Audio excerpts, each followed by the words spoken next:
The phone rang a third time. The caller ID flashed Richard's name, violently vibrating against the wood of my desk.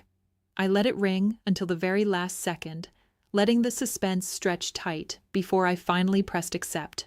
I put it on speakerphone and leaned back in my chair. "Are you insane?" Richard barked, his voice echoing through the quiet office. He was breathing heavily, clearly fighting through the pain of his fractured ribs just to yell at me. "Susan just called. The hospital administration is threatening to kick us out of the private wing. Turn the cards back on, Victoria, now. Or I swear to you, I will make sure everyone in this town knows what a selfish, vindictive daughter you are." I listened to his threat, letting the silence hang in the air for a long, agonizing moment. I wanted him to feel the void where my fear used to be. "Are you done?" I asked. My voice was a dead calm, devoid of a single ounce of empathy. "I am just getting started," he spat. "You are going to pay for this. You are going to pay for the car, the hospital bills, and the sheer embarrassment you have caused us." "Let us talk about paying for things, Richard," I said softly, my fingers resting on the enter key of my laptop. "Let us talk about the Victoria Equity Trust." The line went completely dead silent. The heavy breathing stopped. The background noise of the hospital machines seemed to amplify in the vacuum. I could practically hear his heart drop into his stomach. "I have no idea what you are talking about," he stammered. But the sharp crack of panic in his voice betrayed him. The imposing, arrogant patriarch was suddenly fumbling in the dark. "Save the performance," I cut in, my words sharp and precise like a scalpel. "I have the master server access. I have the offshore routing numbers. I have every single email thread between you and Margaret discussing how you were going to use my clean credit score to defraud elderly widows. I have the forged signatures. I have the exit strategy where you plan to flee to the Bahamas and leave me to face federal prison." "Victoria, wait," Richard choked out. The rage was gone, instantly replaced by a sickening, desperate pleading. "You are misinterpreting those documents. It is just a tax strategy. It is business. You do not understand high-level finance." "I understand a Ponzi scheme perfectly fine," I replied. "And so does my corporate attorney. In fact, he is reviewing the entire downloaded ledger right now." "No, no, no, do not do this!" Richard's voice broke, rising to a pathetic squeak. "We are your parents. We gave you life. If you release those files, we will lose everything. The house, our reputation, our freedom. You cannot send your own flesh and blood to jail." "You were fully prepared to send yours," I reminded him, staring at the family portrait sitting on my desk, a picture I realized was nothing but a prop. "You called me yesterday to tell me my daughter did not exist. You demanded my silence." I highlighted the massive zip file containing 5 years of their financial crimes. I dragged it into a new email addressed to the regional director of the Federal Financial Crimes Division. "Well, Richard," I whispered into the phone, "you finally got exactly what you wanted. You are never going to hear from me again. Victoria, please, I am begging you." I clicked send. The progress bar shot across the screen, a green line delivering absolute ruin to their doorstep. "Consider my debt paid in full," I said. I hung up. I did not just block his number. I permanently deleted his contact profile. I deleted Margaret. I deleted Susan. I severed the diseased branches of my family tree with one final, decisive strike. Within 48 hours, the illusion they had spent decades building shattered completely. The federal authorities do not move slowly when clear, documented fraud involving wire transfers across state lines is handed to them on a silver platter. By Tuesday morning, unmarked black sedans pulled up to their sprawling estate. Agents in windbreakers marched through the pristine, manicured lawns. I watched the local news broadcast from my kitchen island while pouring a cup of coffee. The helicopter footage showed the authorities seizing assets, carrying out boxes of physical files, and placing bright orange stickers on the doors of the Mercedes they had so desperately wanted me to rescue. The anchors spoke in shocked, hushed tones about the pillars of the community who had allegedly orchestrated a multi-million-dollar scam. My parents' names were dragged through the mud on live television, their country club memberships immediately revoked, their fake empire reduced to a crime scene. Because I had handed over the evidence myself and preemptively filed an identity theft report with my attorney, my name and Lily's name were completely insulated from the blast zone. I took a slow sip of my coffee. The house was quiet. Lily was upstairs getting ready for school. The air felt lighter, as if a toxic gas had finally been vented from the rooms. The storm had broken, and for the first time in my life, I was not the one left standing in the rain. The collapse of high society is not a slow, graceful descent. It is a guillotine. By Wednesday morning, the shockwaves of the federal raid had mutated into a merciless social slaughter. The same neighbors who used to desperately covet an invitation to Margaret's lavish Sunday brunches were now giving exclusive, tearful interviews to the local news stations, painting themselves as the innocent victims of a predatory monster. The country club did not merely revoke my parents' membership. The board of directors released a public statement scrubbing Richard and Margaret from their entire 50-year history, treating them like a contagious virus they needed to urgently sanitize. But the true, brutal reality of their downfall did not happen on the manicured lawns of their estate. It happened under the harsh, sterile fluorescent lights of the county hospital. Because the federal authorities had frozen every single asset, trust, and bank account connected to my parents' social security numbers, their premium health insurance was flagged as a product of financial fraud. At 2 p.m. on Thursday, while still recovering from their car crash injuries, Richard and Margaret were unceremoniously evicted from the luxurious, quiet VIP recovery wing. I heard about it from Susan, who left a hysterical, unhinged voicemail on my office phone before I permanently blocked her too. She described how hospital security had to physically escort Margaret, who was screaming and throwing her plastic water pitcher, as they wheeled her hospital bed down into the crowded, chaotic public trauma ward. There were no private nurses anymore. There were no gourmet meals. They were abruptly shoved into the gritty, unforgiving reality of the real world, a world they had spent their entire lives mocking. I was sitting at my kitchen island, reviewing Lily's college savings accounts, when my cell phone rang. It was an unknown number, but the area code belonged to the county hospital. I knew exactly who it was. I answered the call, pressing the phone to my ear, waiting.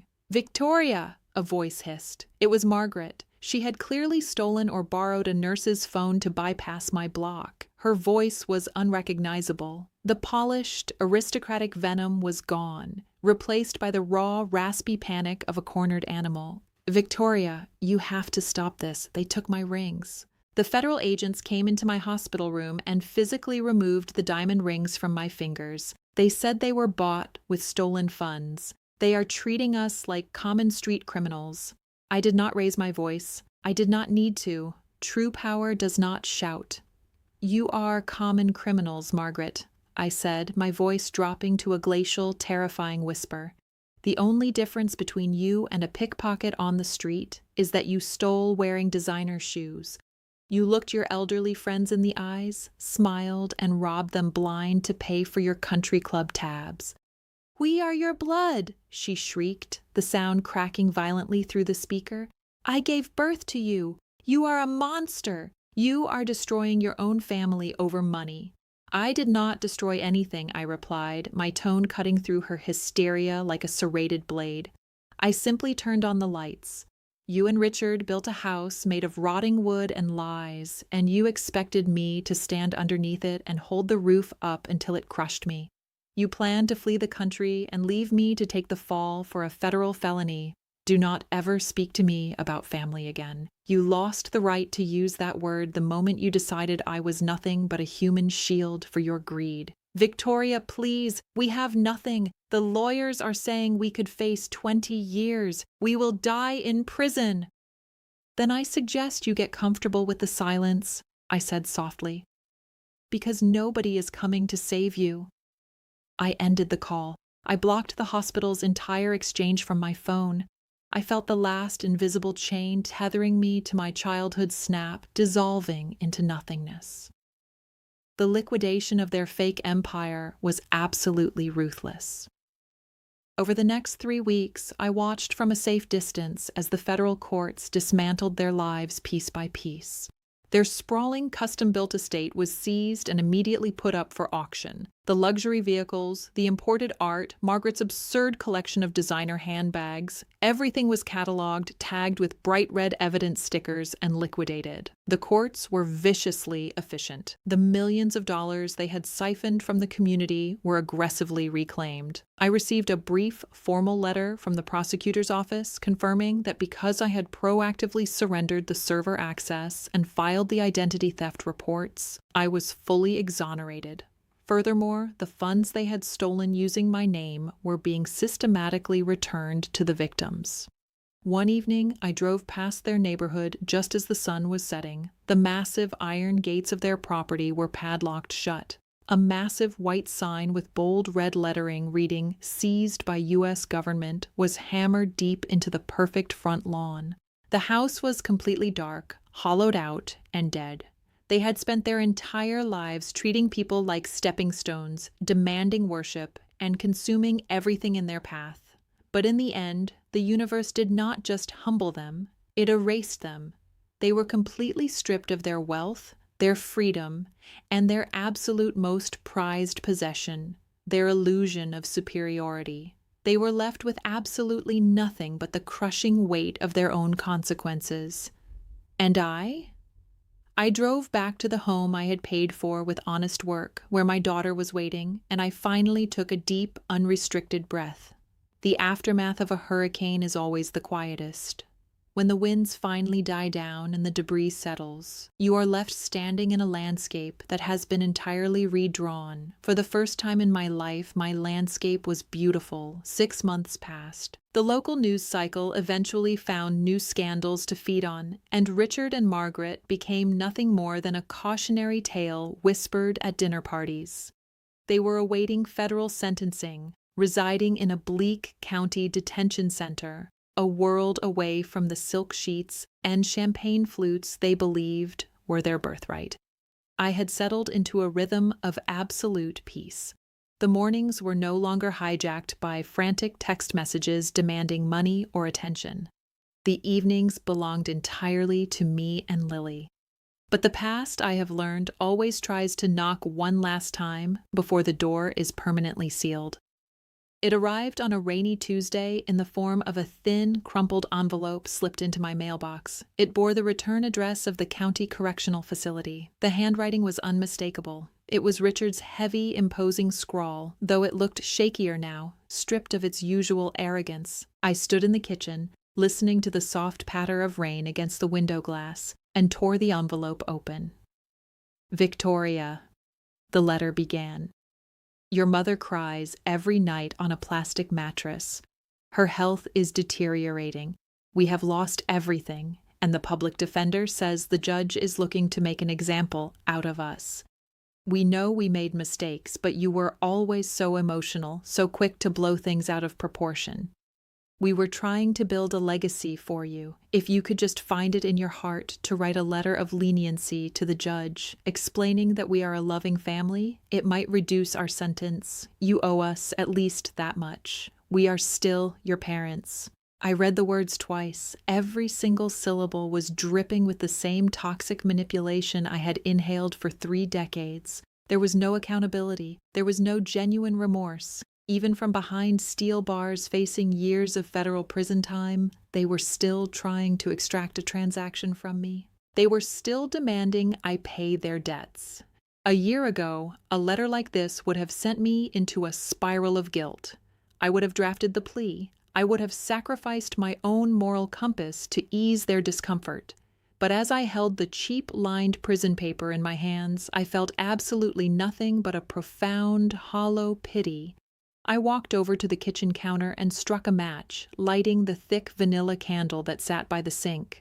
I held the corner of Richard's letter over the open flame. The fire caught the dry paper instantly. It bloomed into a bright orange crest, consuming the ink, consuming the lies, eating away at the last remaining tether of my childhood trauma. Lily walked into the kitchen just as I dropped the burning remnants into the stainless steel sink, watching it turn into fragile black ash. She stopped, her eyes widening slightly at the smell of smoke. "Mom?" she asked gently. "What are you burning?"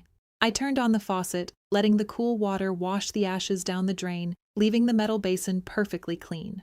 I dried my hands on a towel and turned to look at my beautiful, brilliant daughter. "Just some old garbage that was cluttering up the house, sweetheart." I smiled, and for the first time, the smile reached all the way to my eyes. Sometimes the only way to make room for good things is to burn the things that try to poison you. Never be afraid to walk away from people who do not value your light. Lily smiled back, wrapping her arms around my waist in a tight, grounding hug. "I love our light," she whispered. One final package arrived a week later. It was forwarded by my attorney, recovered from a safe deposit box the feds had cleared out during the asset seizure. There was no note attached. Inside a small velvet box lay a tiny, tarnished silver locket. It was the locket my grandmother had given me when I was a little girl, the one Margaret had claimed was lost decades ago. I opened the tiny clasp. Inside was a microscopic engraving, "To Victoria, my brave girl." They had hidden it from me. They had hidden the one piece of evidence that proved I was loved unconditionally by someone before they molded me into their ATM. I took a silver polishing cloth, carefully wiped away 30 years of tarnish until the locket gleamed brilliantly, and fastened it around my own neck. It rested against my collarbone, a cold, solid reminder that I had finally rescued the little girl who used to hold her breath to survive. That night, after Lily had gone to sleep, I sat alone in the living room. The house was completely silent, but it was no longer the terrifying, oppressive silence of my childhood. It was not the silence of walking on eggshells, or the silence of being ignored and erased. It was a rich, warm, golden silence. It was the sound of safety. The universe had balanced its scales, and the ledger was finally wiped clean. Some debts cannot be paid with money, and some people cannot be saved from themselves. I simply stopped trying to afford the cost of their love, and in doing so, I bought back my entire soul. The low hum of the refrigerator filled the room. Outside, the world kept spinning, but inside my house, the storm was over forever. Why on earth would we waste a perfectly good Saturday on a child who doesn't even bear this family's name? The voice of my father Richard crackled through the phone speaker. It was flat, casually amused, and it struck me with the force of a physical blow. The soft, elegant laughter of my mother, Margaret, followed closely behind his words. It sounded like ice clinking against fine crystal, a sound I had been conditioned to fear since I was a little girl. "You are always so dramatic, Victoria," she chimed in, her tone dripping with that familiar polished condescension. "Not everything is about you and your little life." For a fraction of a second, the air left my lungs. I forgot the fundamental mechanics of breathing. I stood there in the hallway, the phone pressed hard against my ear, staring out into our living room. The space was completely transformed, bathed in golden afternoon sunlight and decorated for a celebration. Shimmering gold letters spelling out "Congratulations" trembled slightly on a string across the mantel. Paper hats were scattered across the furniture like discarded little crowns. The rich, warm scent of vanilla sugar from a freshly baked cake permeated every corner of the house. On the center of the coffee table, resting in a place of absolute honor, was my daughter Lily's graduation diploma. I could almost still smell the faint, metallic tang of the fresh ink. Lily was in the kitchen, humming a bright, upbeat tune, meticulously rearranging the plastic forks so they lined up like perfectly disciplined little soldiers. It was a nervous habit she had picked up from me. I gripped the phone tighter, my knuckles turning white, as if applying enough pressure could somehow squeeze a different, kinder truth out of the receiver. Have you ever stood inside a room that you completely paid for, surrounded by a life you built from scratch, and still felt like a trespassing stranger? That is exactly how I felt in that precise moment. I pay for their luxury groceries. I cover the premium utilities for their sprawling estate. I transfer exactly $1,000 into their joint account every single Friday morning without fail. And for 5 years, I have smiled and pretended that the transaction did not hollow me out. I used to tell myself it was just what a good daughter does. I spun this elaborate lie in my head, convincing myself that this was simply the cost of family. The toll you pay when your parents are aging and maintaining their pristine image is expensive. I rationalized that their coldness was just pride spoken in a dialect I had not yet learned to translate. But standing there, listening to the echo of Margaret's laughter, the illusion shattered. Hello, my name is Victoria. I am 32 years old, and I learned how to hold my breath to avoid taking up space when I was just 9. Back then, in a household obsessed with appearances, the only way to survive Richard and Margaret's crushing expectations was to make myself entirely invisible. If I was quiet, if I demanded nothing, if I simply existed as a prop in their perfect family portrait, I was safe from their cutting remarks. Today was supposed to rewrite that history. Today was the day my beautiful Lily was stepping into her own brilliant future, tossing her graduation cap into a sky that I had ensured was vast enough to hold all her dreams. I wanted my parents to witness it. I wanted them to sit in the front row and applaud. I wanted the pathetic, lingering hope of my inner child to crawl out of its grave and finally take a breath. I wanted them to be proud of the family I had created. "Dad," I said, my voice dangerously quiet, measuring every single syllable. "I send you $1,000 every single week." Richard let out a sharp, dismissive sigh. "Yes, Victoria, you do. And frankly, you owe us far more than just financial compensation for raising you.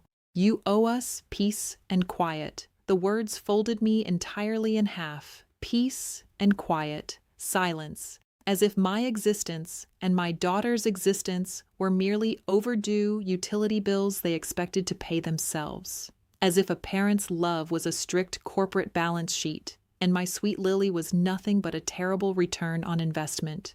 Outside, a neighbor's car engine roared to life, breaking the stillness. In the kitchen, Lily's humming abruptly paused, and then, resilient and brave, she picked up the melody right where she left off. I turned my body sharply towards the wall, so there was no chance she could see the violent trembling of my lower lip. "I understand," I said into the receiver. My voice was suddenly stripped of all emotion, a terrifyingly calm and steady sound that did not match my shaking hands. "I understand perfectly." I did not wait for a response. I hung up the phone. The heavy silence of the deadline filled my ear before the low, steady hum of the refrigerator reclaimed the room. Somewhere down the hall, a stray helium balloon brushed against the textured ceiling, whispering a soft, papery response to the heavy quiet. I walked slowly into the adjacent bathroom, turned on the cold water tap, and watched the stream cascade over my wrists. I stood there until the biting chill seeped into my veins and the physical shaking finally subsided. I dried my face with a towel, walked back out, straightened the tilted "Congratulations" banner, and made a silent vow. I did not argue with them. I did not beg for their affection. I simply pulled my phone back out of my pocket, unlocked the screen, and opened my banking application. If you have ever given everything to people who look at you and see nothing but a transaction, then you know exactly what kind of storm was brewing behind my eyes. It takes exactly 4 swipes and 3 taps on a glass screen to dismantle a lifetime of emotional extortion. I stood in the hallway, the harsh blue light of my phone reflecting in my eyes, and stared at the joint account dashboard. For 5 years, this interface had been the anchor dragging me down, the invisible chain connecting my hard-earned success to their insatiable greed. I located the recurring weekly transfer, $1,000, set to automatically deduct every Friday at midnight. I pressed cancel. A tiny prompt popped up, asking if I was sure. I did not hesitate. I confirmed it. Then I navigated to the credit card portal. Margaret and Richard had been authorized users on my Platinum account for emergencies, a definition they had stretched to include designer shoes and spontaneous weekend getaways. I clicked Revoke Access. I locked the cards. I froze the emergency fund. I severed every single digital thread that kept their lavish lifestyle afloat. When the screen finally went black, a strange, profound stillness washed over me. It was not vengeance. Vengeance is hot and reckless. This was cold, calculated preservation. For the first time in my 32 years, I was exhaling air that did not belong to them. The afternoon rolled forward. The first guests began to arrive, filling our home with genuine laughter and warmth. Lily was glowing, her graduation cap tilted slightly on her head, holding court in the living room with her friends. I played the perfect hostess, slicing the cake, pouring drinks, forcing my facial muscles to hold a smile that felt foreign.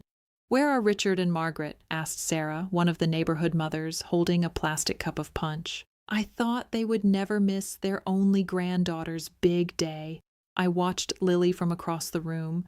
Her shoulders tensed slightly, but she turned with a practiced, polite smile. "Oh, they are just caught up with some very important business." Lily lied effortlessly, protecting the image of the grandparents who had just erased her from their reality. The way her small lips held that heavy, painful lie pierced me deeper than anything my father had said on the phone. She was learning to absorb their neglect, just like I had. Right then, any lingering shred of guilt I felt about the banking app completely evaporated. I placed the cake knife down on the serving platter with a definitive clink. At exactly 5:45 p.m., my phone vibrated in my pocket. It was a text from Margaret. "Victoria, my card is declining at the country club. The waiter is staring at me. Fix this humiliation right now." 2 minutes later, Richard's name flashed across the screen. The weekly transfer bounced. "Call your bank immediately. We have a dinner reservation at 7. I stared at the messages. They were not asking if I was okay. They were not calling to apologize for ruining the afternoon.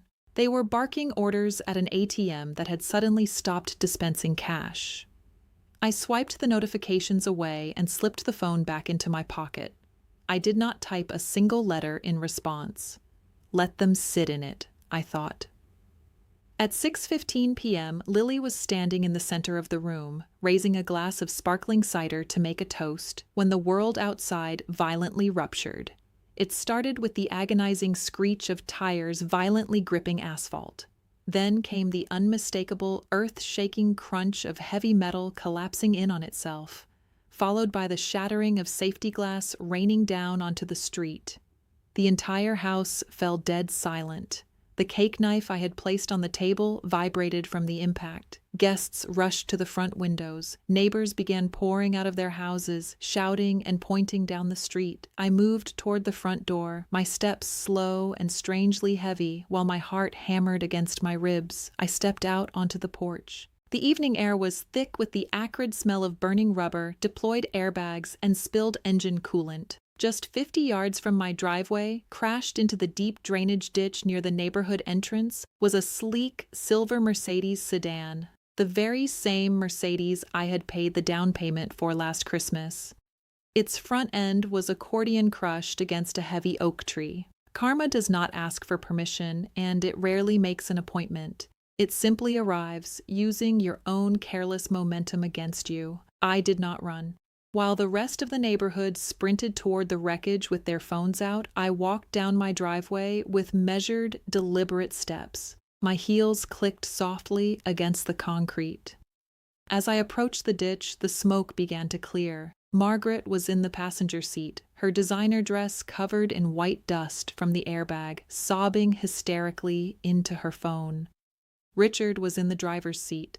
He was bleeding slightly from a cut on his forehead, looking furious rather than terrified. He was trying to force his jammed door open, cursing loudly at the vehicle. Then, through the cracked spiderweb of the windshield, Richard's eyes locked onto mine. For a breathless moment, all the background noise faded. The sirens wailing in the distance, the murmurs of the crowd, the hissing radiator. It all vanished. I looked at the man who had demanded my silence just hours ago. He did not look like a commanding patriarch anymore. He looked small. "Victoria!" Richard shouted, his voice cracking with panic and entitlement. "Thank God. Don't just stand there like an idiot. Come down here and pull this door open. Your mother is having a panic attack."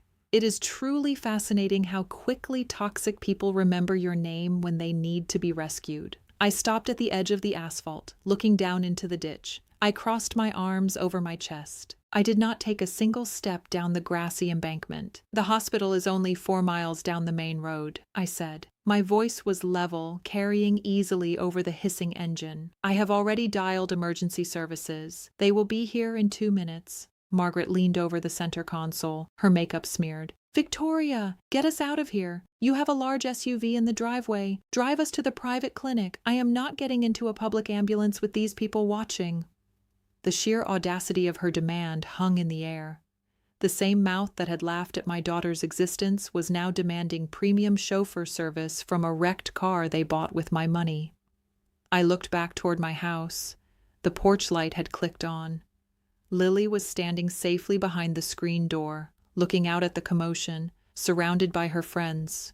She was safe, she was loved, and she was entirely separate from this chaos. I turned my gaze back to Richard and Margaret, who were staring up at me, waiting for me to obey my conditioning.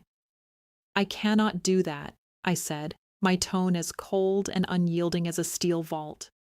"What do you mean you cannot?" Richard roared, slamming his fist against the steering wheel. "We are your parents. You are our daughter." "I am busy," I replied softly, ensuring the words landed exactly where they were intended. "I am hosting a graduation party for a child who, as of this morning, does not exist to you, and I refuse to waste a perfectly good Saturday." I watched the realization hit them. I watched the memory of their own cruel words register in Richard's eyes. Before he could scream another demand, the flashing red and blue lights of the fire truck swept across the street, painting the wreckage in chaotic colors. The paramedics pushed past me, rushing down the embankment to pry the doors open. I stood there on the edge of the road, completely motionless, and watched as the first responders loaded my parents onto stretchers. Margaret kept her eyes locked on me the entire time, waiting for me to break, waiting for me to run to her side crying. I did not blink. As the ambulance doors slammed shut, sealing them inside, I turned my back to the flashing lights, walked up my driveway, and went back inside my house to serve the rest of the cake. The morning after the crash, the sky broke open. Heavy rain washed the wreckage debris off the street, but it could not wash away the reality of what I had set in motion. My phone was a graveyard of missed calls. 20 from Margaret, 15 from an unknown hospital number, and 1 aggressive knock on my front door.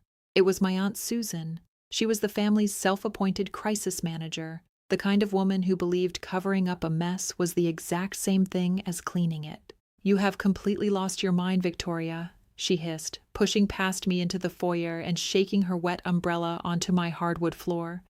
"Your parents are lying in hospital beds with fractured ribs, and the administration says their premium insurance is bouncing. They say you cut off their cards. You need to fix this right now." I looked at Susan, my expression completely hollow. "I am not an ATM, Susan.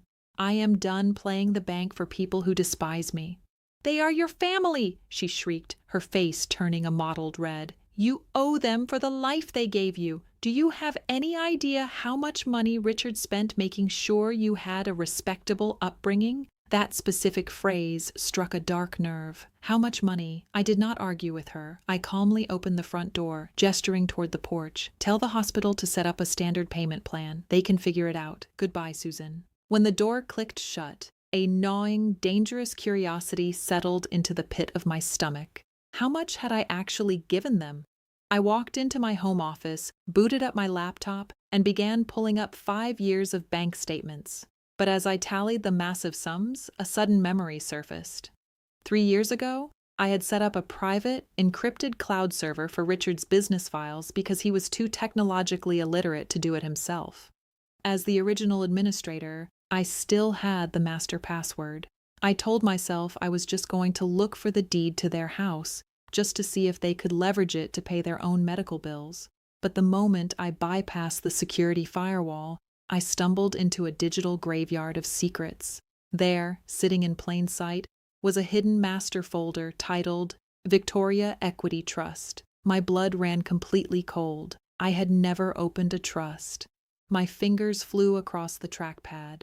I opened a subfolder containing archived email threads between Richard and Margaret. I clicked on the oldest one, dated 4 years ago. The subject line read, "Weekly deposits secured." Margaret's message stared back at me. She set up the automatic transfer, 1,000 a week. She actually believes it is going toward our medical expenses. How pathetic. Richard's reply followed, "Perfect. Move her cash into the offshore account to show liquidity. We can use her clean credit score to back the new neighborhood investment pool. No one will question a portfolio with Victoria's name attached to it. She is too soft and sentimental to ever ask us for proof." I stopped breathing. The walls of my office began to spin. They were not just bleeding me dry, they were using my name, my immaculate credit, and my hard-earned reputation in the community as a fraudulent shield. I rapidly opened spreadsheet after spreadsheet. The horror unfolded in perfectly organized rows and columns. They had convinced half of their wealthy country club friends and several elderly neighbors to invest in a phantom real estate fund. They were using my weekly $1,000 to pay fake dividends to the early investors to keep them quiet. My parents were not just arrogant narcissists. They were running a full-scale Ponzi scheme, and I was their unwitting guarantor. I found forged signatures. I found falsified tax documents bearing my name. I found emails of Margaret mercilessly laughing about an elderly widow who had just handed over her entire retirement savings.